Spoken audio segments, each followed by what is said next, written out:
Sabe aquelas ideias como inconsciente, recalque, palavras que a gente usa até hoje? De onde elas vieram, de verdade? Pois é, hoje a gente vai mergulhar nos primeiríssimos textos de Sigmund Freud, bem na fonte, para descobrir como tudo isso começou. Para a gente começar, olha só que forte essa confissão do próprio Freud. Ele está falando sobre a época em que estudou com o neurologista Charcot. E ele não diz que foi só um ponto de virada. Não, ele usa a palavra desarraigando. Imagina, tudo que ele pensava estava sendo arrancado pela raiz. Foi exatamente aí que a sementinha da psicanálise começou a germinar. Então, para entender essa jornada, esse é o nosso roteiro de hoje. A gente vai passar pelos primórdios, dar uma olhada geral no volume, focar em 5 ideias fundamentais, entender o vocabulário que ele criou e, por fim, por que ler Freud ainda hoje. Então vamos lá, começando pelo começo. Como é que pode, né? Um médico, um neurologista focado no cérebro físico, nos nervos, de repente vira a chave e se torna um explorador do território mais misterioso que existe, a nossa mente.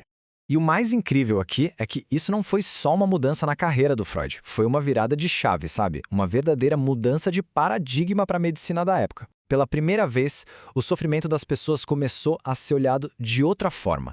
Não era mais só um defeito no corpo, mas uma história. Uma história psicológica que precisava ser ouvida e decifrada.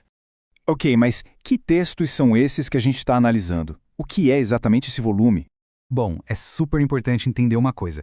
Isso aqui não é um livro fechado, com uma teoria pronta e acabada. Longe disso. Pensa mais como se fosse o caderno de anotações do Freud, sabe? Onde ele estava ali rabiscando, testando. São as comunicações preliminares, como ele mesmo chamou. É aqui que a gente vê pela primeira vez os esboços das ideias que mais tarde mudariam o mundo. Agora sim, vamos para o coração do negócio. Quais foram as grandes sacadas, as ideias fundamentais que brotaram desses primeiros artigos?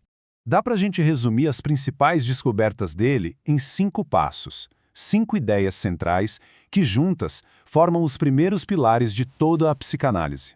A primeira grande sacada foi sobre a histeria. Naquela época, os médicos viam sintomas como paralisias, convulsões e não encontravam nenhuma causa física. Aí vem Freud e propõe algo radical. E se a origem não for no corpo, mas na mente?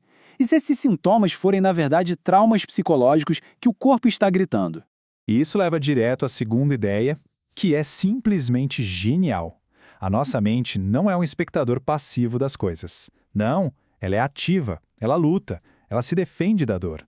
Freud percebeu que a mente cria barreiras, como se fossem muros, para manter longe as memórias que são dolorosas demais.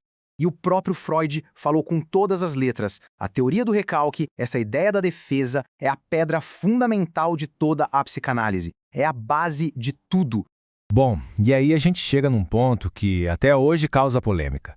Ao analisar esses traumas reprimidos, Freud começou a notar um padrão que se repetia. A natureza desses traumas era, consistentemente, sexual. E, muitas vezes, vinha lá da infância. O importante aqui é ver o caminho clínico, as observações que levaram ele a pensar isso.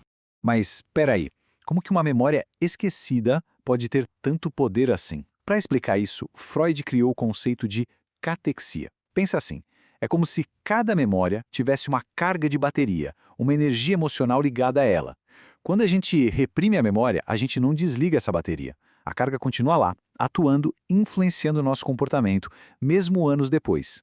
E o ponto-chave de tudo isso, o pulo do gato, é que esse processo todo acontece nas profundezas, totalmente fora da nossa consciência. Não é uma escolha racional. São mecanismos poderosíssimos e inconscientes que estão ali o tempo todo moldando a nossa realidade. Então, para conseguir descrever esse mundo subterrâneo que ele estava mapeando, Freud precisou criar um vocabulário novo. Ele precisava de palavras para nomear esses fenômenos. E é impressionante ver que muitas palavras que a gente ouve por aí na psicologia nasceram exatamente aqui, nesses textos. Começando por defesa, é o termo guarda-chuva, né, para descrever todos os jeitos que a nossa mente encontra para se proteger dela mesma. Depois, conversão. Lembra naquela história dos sintomas físicos sem causa aparente? Pois é, conversão é o nome do processo. Um conflito que é puramente mental é convertido em um sintoma no corpo. Catéxia. Essa é a palavra para aquela energia psíquica que a gente falou. Aquela carga de bateria emocional que fica ligada a uma ideia ou a uma pessoa. E por último, abreação. Ok, se a energia está presa na memória, o que a gente faz? A abreação é exatamente o processo terapêutico de liberar essa energia. É como abrir a comporta. A terapia ajuda a trazer a memória de volta para que toda aquela emoção represada possa finalmente sair, ser descarregada. Beleza. Depois de tudo isso, a gente chega na pergunta que não quer calar. Por que a gente deveria ler hoje uns artigos escritos há quase 130 anos? Qual a relevância disso tudo? Olha, ler esses textos é como ter acesso à planta original de um prédio gigantesco que é a psicologia moderna. É aqui que a gente entende a origem de verdade de conceitos como o recalque e inconsciente. A gente vê o método psicanalítico nascendo. É entender a fundação de um dos movimentos intelectuais mais impactantes do século XX. Então, isso aqui não é só um documento histórico, uma peça de museu. É um guia essencial para entender o como e o porquê da teoria psicanalítica. É fundamental para quem quer sair do senso comum, da caricatura do Freud e entender de verdade a jornada clínica que levou ele a essas ideias. E para fechar, fica uma reflexão, uma pergunta que está bem no coração desse trabalho todo e que continua a nos provocar.